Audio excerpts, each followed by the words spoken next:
عزیز طلباء و طالبات، عہد کبار تابعین کے بعد جو دور آتا ہے وہ ائمہ مجتہدین کا دور آتا ہے، ائمہ مجتہدین کا عہد آتا ہے۔ اس موڈیول میں ہم مختصراً یہ دیکھیں گے کہ ائمہ مجتہدین کا تعارف کیا ہے اور وہ تابعین یا کبار تابعین کہہ لیجئے، کبار تابعین کی جو علمی میراث ہے اس کو کس طرح سے آگے لے کے چلے، اور پھر اس دور کی کون سی نمایاں خصوصیات ہیں جو اسے دوسرے ادوار سے ممتاز کرتی ہیں۔ عزیز طلباء و طالبات، یہ دور ائمہ مجتہدین کا دور ہے، اور ائمہ مجتہدین کے دور کے اندر اب فقہ بھی مدون ہو رہی ہے۔ پچھلے دور میں حدیث مدون ہوئی تھی، اس دور کے اندر فقہ مدون ہوئی، حدیث کی تدوین بھی آگے بڑھی، نیز اس کے ساتھ ساتھ فقہ بھی مدون ہونا شروع ہو گئی، اور کبار تابعین کے زمانے میں ہر ایک جو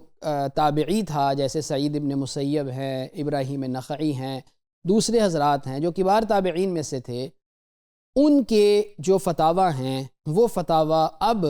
امت کے اندر موجود تھے، اور یہ جو فتاویٰ ہیں یہ بھی ان ائمہ مجتہدین کے سامنے تھے۔ تو یہ دوسری اور تیسری صدی ہجری کا زمانہ بنتا ہے جو اجتہاد کا ایک سنہری دور کہلایا جا سکتا ہے، جس میں خوب علمی روایت پھیلی اور خوب اجتہاد کرنے کا ان ائمہ مجتہدین کو موقع ملا، اور اجتہاد کے جو اصول ہیں ان کو ان حضرات نے برتا۔ ائمہ مجتہدین اس امت کی قیادت کر رہے تھے اس دور کے اندر، ان کے پاس صحابہ اور تابعین کا علمی سرمایہ موجود تھا، اور نئے مسائل کا ظہور ہو رہا تھا، اسلامی سلطنت کو وسعت ہو رہی تھی، اور اسلامی سلطنت کی اس وسعت کی وجہ سے جہاں جہاں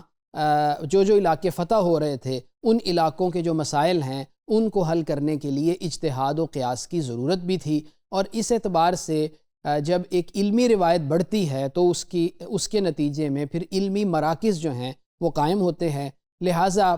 یہ علمی مراکز جو ہیں چونکہ پہلے ہی سے کچھ نہ کچھ میچور ہو چکے تھے، اور ہم نے دیکھا کہ کوفہ ہے، بصرہ ہے، شام ہے، مصر ہے، مکہ مکرمہ، مدینہ منورہ، لہٰذا یہ جو علمی مراکز ہیں ان مراکز ہی میں ائمہ مجتہدین جو ہیں یہ ہوئے، اور انہوں نے انہی مراکز سے استفادہ کیا اور پھر انہی مراکز کو مضبوط کیا۔ ائمہ مجتہدین جو ہیں انہوں نے عبادات و معاملات میں امت کی رہنمائی کی، مسائل کے جو نئے اجتہادی حل ہیں وہ امت کو پیش کیے، علم کی اشاعت بھی ہوئی اس دور کے اندر، تدوین حدیث بھی ائمہ میں سے امام مالک رحمۃ اللہ علیہ اور امام شافعی رحمۃ اللہ علیہ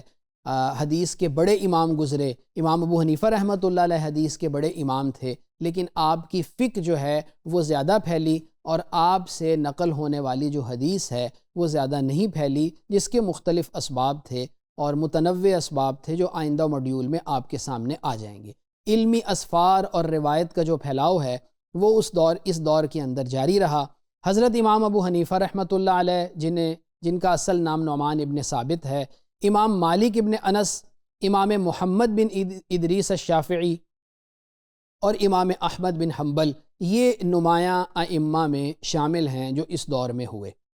پھر اگر ہم یہ دیکھیں کہ یہ جو چاروں ائمہ ہیں ان کی جو ڈسٹنکشن ہے وہ کیا ہے، یا ان کی فقہ کی ڈسٹنکشن اور امتیازی خصوصیات کیا ہیں، تو ہمارے سامنے یہ آتا ہے کہ فقہ حنفی جو ہے اس نے قیاس و اجتہاد پر زیادہ زور دیا کہ قیاس کیا جائے، اجتہاد کیا جائے، مسائل کو حل کیا جائے، امت کے لیے رہنمائی فراہم کی جائے، تاکہ یہ جو اس دین کا دوام اور سرمدیت اور ابدیت ہے اس کا اظہار ہو سکے۔ امام مالک رحمۃ اللہ علیہ کو اگر ہم دیکھتے ہیں تو آپ نے عمل اہل مدینہ پر بہت زور دیا، اور اپنی فقہ کی جو بنیاد ہے وہ عمل اہل مدینہ پر رکھی کہ مدینہ کے رہنے والے عمل کیا کرتے ہیں۔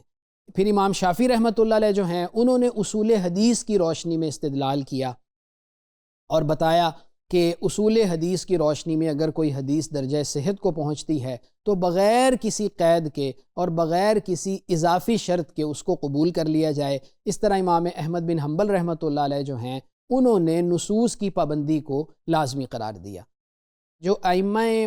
مجتہدین ہیں ان کا جو عہد ہے اس میں جو ان کی خدمات تھیں ان کے نتیجے میں جو اثرات ہمارے سامنے آتے ہیں وہ ایک یہ کہ فقہی مکاتب کی تشکیل ہوئی اور علیحدہ علیحدہ مکاتب جو ہیں قائم ہوئے کہ یہ فقہ حنفی مکتبہ فقہ ہے، یہ شافعی مکتبہ فقہ ہے، یہ مالکی مکتبہ فقہ ہے، یہ حنبلی مکتبہ فقہ ہے۔ اسلامی قانون کی ظاہری بات ہے کہ جب فقہ آئے گی تو قانون آئے گا، تو اسلامی قانون کی جو تدوین ہے وہ بھی ان ائمہ کی خدمات کے اثرات میں شامل ہے۔ علمی مباحث ہوئے، آپس میں مناظرے ہوئے، علمی روایت اس سے بھی آگے بڑھی، مدارس کا قیام ہوا اور امت کو ایک فکری رہنمائی ملی۔ تو عزیز طلباء و طالبات، اس موڈیول میں ہم نے مختصراً یہ دیکھ لیا کہ ائمہ مجتہدین کا جو دور ہے یہ اصول فقہ کا بھی ایک سنہری دور ہے، فقہ کا بھی ایک سنہری دور ہے، اجتہاد کا بھی ایک سنہری دور ہے، اور ان ائمہ کی جو خدمات ہیں ان کے نتیجے میں فقہ اور قانون جو ہے اس کی تشکیل حدیث کے ساتھ ساتھ ہوتی رہی، اور فقہ اور